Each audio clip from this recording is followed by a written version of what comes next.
আজকের এই ভিডিওটিতে আমরা দেখে নিব মাইক্রোসফট এক্সেল ব্যবহার করে এরকম সুন্দর একটি ডেটা এন্ট্রি ফর্ম কিভাবে তৈরি করতে হয়। দেখেন আমি এখানে ডেটাগুলো লিখব। আমি জাস্ট এই ফিল্ডগুলোতে ট্যাব দিয়ে ডেটাগুলো লিখব। এই ডেটাগুলো এইভাবে আমি লিখলাম। লেখার পরে জাস্ট আমি এখান থেকে ইন্টার বাটন প্রেস করব এবং খুব সহজে দেখেন ফরম্যাটিং সহ ডেটাগুলো এখানে ইনপুট হয়ে গেল। যদি আমি আরেকটা লিখি, ধরুন যে শামীম, এটা লিখলাম, এরপরে আইডি লিখলাম একটা, এরপরে ধরুন ইমেইল দিলাম একটা, যা কিছু একটা, এরিয়া লিখলাম যশোর, সেক্স দিলাম মেল, ইন্টার দিলাম। দেখেন অটোমেটিক ডেটাটা কি সুন্দর ফরম্যাটিং হয়ে যাচ্ছে। তো এরকম একটি ডেটা এন্ট্রি ফর্ম কীভাবে তৈরি করব, এটা আজকে আমাদের আলোচ্য বিষয়।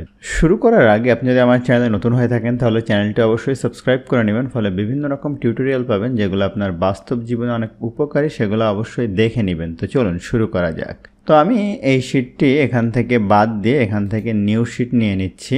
নিউ শিট নেওয়ার পরে আমি এখানে আমার ভ্যালুগুলো এখানে লিখে নিব, যেগুলো আমি লিখতে চাই। দেখেন এখানে লিখলাম নেম, তারপরে লিখলাম ধরুন আইডি, এরপরে লিখলাম ধরুন এরিয়া, এরপরে লিখলাম যে সেক্স, এটা লিখলাম। এই চারটা ফিল্ড আমি লিখে নিলাম। নেওয়ার পরে আমি এই ভ্যালুগুলো সিলেক্ট করে আমি ইনসার্টে যাব। যাওয়ার পরে আমি এখানে টেবিলের উপরে ক্লিক করব এবং দিব মাই টেবিল হ্যাজ হেডার্স, দিয়ে ওকের উপরে ক্লিক করব। তাহলে আমার ডেটাটা এভাবে ফরম্যাটিং হয়ে যাবে। এখান থেকে আমি ফিল্টার বাটনটি উঠিয়ে দিব এবং এখান থেকে টেবিল ডিজাইন থেকে এই ডিজাইনটি দিয়ে দিব এবং হোম থেকে আমি এরকম একটি আউটলাইন দিয়ে দিব, অর্থাৎ এখান থেকে দেখেন বর্ডার আছে, বর্ডার দিয়ে দিব। আপনি এইভাবে ফরম্যাটিং করতে পারেন, নাও পারেন। আমি টেবিল দিয়ে করলাম, তাহলে অটোমেটিক ফরম্যাটিং হতে থাকবে। এখন আমরা যেটা করব, আমরা ফাইলে যাব, যাওয়ার পরে এখানে অপশানে যাব, এখানে কুইক অ্যাক্সেস টুলবারে যাব, যাওয়ার পরে পপুলার কমান্ড থেকে অল কমান্ডের উপরে ক্লিক করে এখানে এফ বাটন প্রেস করব। তাহলে নিচের দিকে যাবে, দেখেন এখানে গিয়ে একটা অপশান পাবেন ফর্মস। এই যে ফর্মস, এটার উপরে ক্লিক করে অ্যাডের উপরে ক্লিক করেন। ক্লিক করে এখানে ওকে দিলে খেয়াল করবেন এই জায়গায় আমার এই ফর্মসটা আসবে। হ্যাঁ, আমি ওকের উপরে ক্লিক করলাম। দেখেন এই যে একটা ফর্মস মেনু আমাদের সামনে কুইক অ্যাক্সেস টুলবার, এটা চলে আসছে। এখন আমি এই যে উপরের যে ভ্যালুটা, এটা চাইলে ফন্ট চেঞ্জ করতে পারি এই টেক্সটগুলার। তো আপনাদেরকে যে বিষয়টি বলতে চাই সেটা হলো, আপনি যদি একজন চাকুরিজীবী হন বা চাকুরি প্রার্থী হন বা আপনি প্রফেশনাল লাইফে নিজেকে আরও এক ধাপ এগিয়ে নিয়ে যেতে চান, তাদের জন্য আমি এক্সেল বিগিনার টু অ্যাডভান্স এই কোর্সটি লঞ্চ করেছি।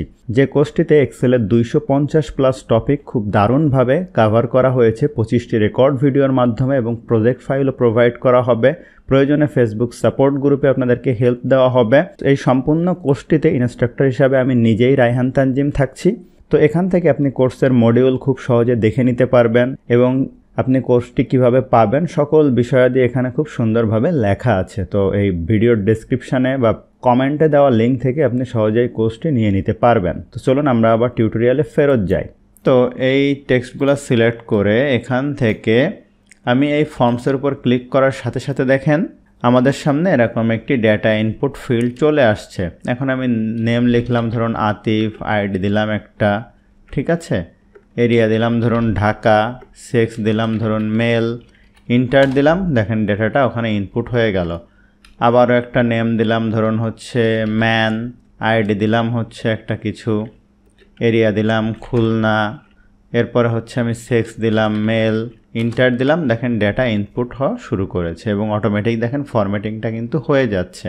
এখন আপনার হয়তো এই ডাটাটা আপনি কিছুক্ষণ পরে হয়তো এটা কেটে দিবেন, পরে আবার ডাটা ইনপুট করবেন, সেক্ষেত্রে এটা কেটে দেন, সমস্যা নেই। তো আমি এই যে জিনিসগুলো দেখাচ্ছি, এই জিনিসগুলো কিন্তু step by step Excel beginner to advance আমার যে কোর্সটি আছে, যেটার লিঙ্ক আমি ভিডিওর ডেসক্রিপশানে দিয়ে দিব, ওখান থেকে আপনি খুব সহজে পেয়ে যাবেন। ওই কোর্সে আমি ডিটেইল বিষয়গুলো কমপ্লিট করছি, তো ওই কোর্সটিতে আপনি এনরোল হতে পারেন। এখন আমি পুনরায় যদি এই ডেটাটা ইনপুটের ফর্ম আনতে চাই, এগুলো সিলেক্ট করে এই যে ফর্মসের উপরে ক্লিক করে দেখেন এখানে কিন্তু ডেটাগুলো আছে। আমি এখানে দিব হচ্ছে নিউ। এখন যদি আমি কোনো কিছু এখানে লিখি, দেখেন লিখে আমি ইন্টার দিলাম, তাহলে এখানে চলে আসছে অটোমেটিক, সমস্যা হবে না। তো এইভাবে আপনি ডেটা এন্ট্রি ফর্ম তৈরি করতে পারবেন। তো আশা করছি ভিডিওটা আপনাদের জন্য হেল্পফুল ছিল। ভিডিওটি ভালো লাগলে অবশ্যই লাইক করবেন, কেমন লাগলো কমেন্ট করবেন, আপনার বন্ধুদের সাথে শেয়ার করতে ভুলবেন না।